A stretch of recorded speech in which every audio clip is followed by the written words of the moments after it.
April. Sarah, on the taking the knee issue, we're understanding that many of the NFL players are still very upset with this back and forth. I think so are many Americans, far more Americans than there are NFL players. Can I finish my question, please? Thank you. Many NFL players are very upset. Many people had different ideas and opinions on this, but when the president weighed in, the NFL said we're going to be united. There is an anticipation that it could grow even more so this weekend. What is the president anticipating? What should we expect him to say about this? It's now the NFL against the president. I think the president's made very clear this shouldn't be about the NFL being against the president. This should be about our country coming together to support the flag, support the national anthem. There's nothing wrong with having pride in the United States. This president's been very clear on that, and he's certainly not going to back away from it. Okay, so the NFL players, what we're hearing, it's not about not having pride. They're saying they're patriots. They love this country, but they're challenging the system, and they're looking at history like the challenge of the system when it came to women's rights issues as well as civil rights. What does the president say when you look at history and see how people love this country but wanted to challenge the system to make it better? I think if we're going to look at history, we should look at the thousands of Americans who have given their life to protect that flag, to protect that anthem. We should be celebrating those people. I gave you a chance to answer. I'm going to finish your statement. We should be looking at every way we can to celebrate our country, bring it together, not looking at ways to divide it. The president is simply talking about what we're for, not about what we're against. And certainly this administration will always be for protection and celebration of the flag and the national anthem, and that's not going to change. Sarah, wait a minute, to clarify. Sarah, 1 second, just to clarify on that. I don't think there's much to clarify. Yes, it is. Yes, pretty, this is a big pretty issue. Black and white there. People are very divided on this issue. It is a racial issue for some people, and the question is, when the military issue is brought in, the military goes and fights for the freedoms of this nation, and the players are saying they are thankful for the military service to allow them to have the freedoms to do this. I mean, is there some kind of confusion here, or is it us versus them kind of scenario? It certainly shouldn't be. As I've said several times before, this isn't an us versus them. This should be something that brings our country together. These are symbols of what our country stands for, and this should be the opposite of what that is. This should be a very unifying moment when the national anthem plays. All Americans should be proud to stand up, salute that flag, salute that anthem, and be part of that process. Go ahead.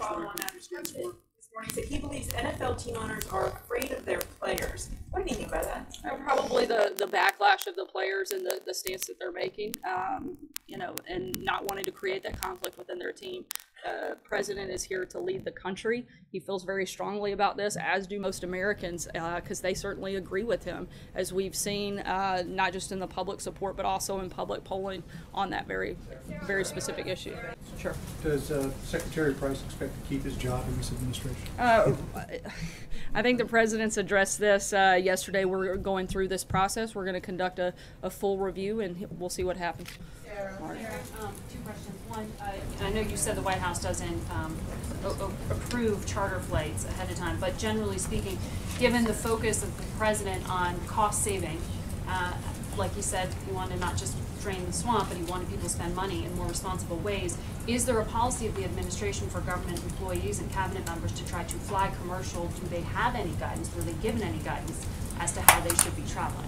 Yeah, we're looking into that. When it comes to military aircraft, that's a part where the White House does actually play a role. And on that front, the Trump administration has actually authorized far fewer flights for senior government officials than the Obama administration did during the same time period. And so we're continuing to look at ways to bring that back under the places where the White House has that direct control and authority, which is under military aircraft, which we've cut back significantly at this point. I just want to follow up on the Roy Moore comments. I know you don't want to talk about the race, but from the podium, do you want to at least condemn some of those sentiments that you said the president, to your knowledge, does not share? I would certainly say we don't agree with those comments, but in terms of whether or not I'm going to get into the back and forth over another candidate, we're here to focus on the president's agenda, and those are the questions and the people that I can answer for. Yeah. Jeff. One more question on Secretary Price's flight. You said the White House was not aware of it, but on at least one of those flights, a senior advisor, Kellyanne Conway, was flying with him on the private flight. Are you looking into that one specifically to see if the White House knew about that? I didn't say we weren't aware. I said the White House doesn't authorize those private charter flights. Again, we're doing a full, not just of that flight, but an internal review at HHS of all private charter flights, as well as an IG review that'll be conducted of all of them, not just any one particular flight. So that'll be very thorough. Julie? Follow up. If the president, as he's watching this coverage in Puerto Rico, is he satisfied with what he sees as the response here? Is he satisfied in what he's hearing from his advisors, or would he like to see things moving along faster, as some of people on the ground have asked for?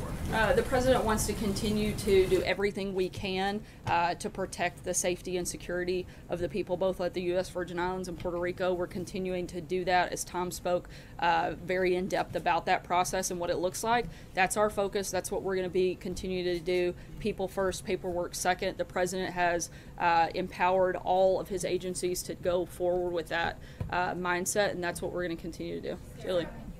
I saw that Secretary Price was here today for an event with the First Lady. Did the President have the chance to sit down and talk with him about this issue of his private jet use, or has he had a one-on-one conversation with the Secretary about that? And when you said that the White House has ordered a halt on all of these flights, is that administration-wide, White House people, every agency? You said particularly with regard to HHS? That's specific to HHS. I don't know that they spoke today, but I know they have spoken about this issue previously. I don't believe the president saw the secretary at any point today, though. So, and then following up on that, does the president believe, or does anyone at the White House think that there has been a tone set at the top here that has allowed cabinet members to feel empowered to be able to take private jet flights when they're going on official travel? I mean, we now have the HHS secretary, the EPA administrator, the Treasury secretary took a flight on a private jet and an itinerary that's widely available commercially.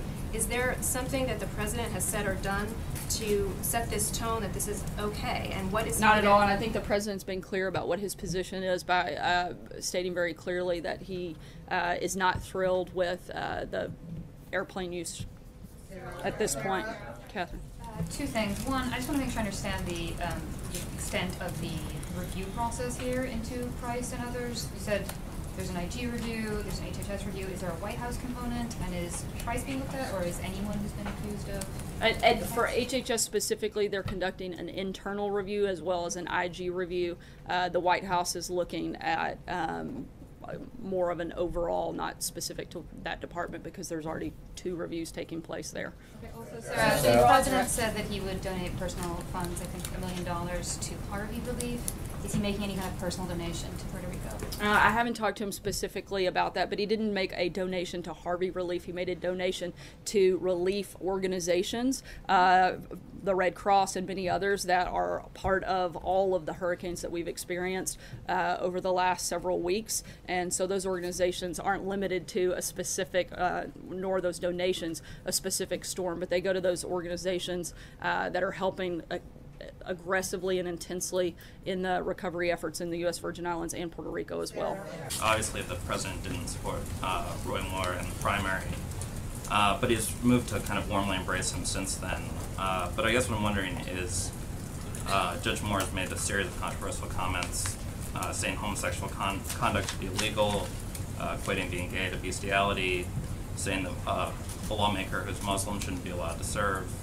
I'm wondering why those comments shouldn't disqualify him from a presidential endorsement, particularly considering that on the campaign trail, the president promised to be advocates for those groups. As we've said many times before, I'm not going to get into back and forth on political endorsements from the podium, so I'm not going to weigh in on a specific race ahead of time at this point. Matthew. Thanks, Sarah. I want to follow up on that because, as you mentioned, Judge Moore, as homosexuality should be illegal. He said that Sandy Hook was some sort of divine retribution. He said Keith Ellison should not be permitted to serve in Congress because he's a Muslim.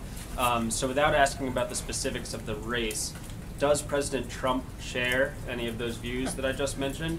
And if not, why does he think this person is fit to be a U.S. Senator? Not that I'm aware of. I have not taken a deep dive on every comment that the senator or the Senate nominee has made, but I certainly know where the president stands on those issues and wouldn't see any parallel between the two of them on that front. Are there any beliefs a candidate could hold or actions a candidate could take that if he were still a Republican, the president would not endorse him? I'm not going to get into every potential hypothetical that any potential candidate may or may not have over the course of the time that the president is the president. I know where the president stands on specific issues. That's what I can speak about, not somebody else that's a candidate for another office that's not here. Brian?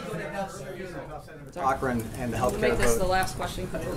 You said about Senator Cochran and the health care vote that it was the White House's understanding that Senator Cochran was not able to physically be here this week. Well, Senator Cochran's office has said that there have been plans made for Senator Cochran to come to Washington if there was going to be a health care vote. Was the White House not aware that those plans had been made? That was our understanding, as I said, that the senator was physically unable to be here this week.